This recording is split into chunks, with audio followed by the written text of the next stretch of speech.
garder le cap. Voilà l'impératif imposé au prochain ministre de l'économie de Manuel Valls. Le futur pensionnaire de Bercy pourra ainsi s'appuyer sur les décisions déjà prises, au premier rang desquelles le pacte de responsabilité qui doit encore être mis en place. Il s'agissait d'une des promesses de François Hollande. Je propose un pacte de responsabilité aux entreprises. Il est fondé sur un principe simple. Moins de charges sur le travail, moins de contraintes sur leurs activités, et en même temps, une contrepartie. Plus d'embauches et plus de dialogue social. Le programme du prochain ministre devra donc s'inscrire dans le projet de 50 milliards d'euros d'économies annoncé par le gouvernement. Mais il faudra composer avec la baisse d'impôts prévue en 2014, une réduction qui doit se chiffrer entre 1,2 et 1,3 milliard d'euros et concerner près de 3 millions de ménages. Les défis économiques qui attendent le prochain gouvernement Valls sont nombreux. Premier chantier, relancer la croissance et le PIB qui stagne depuis 2 trimestres.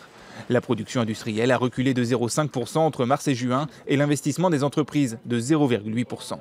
Et surtout, le chômage. Le pays compte 100 000 demandeurs d'emploi en plus depuis le mois de mars. Autant d'obstacles à surmonter dans ce contexte morose. La réduction du déficit à 3% d'ici 2015 semble donc s'éloigner de plus en plus.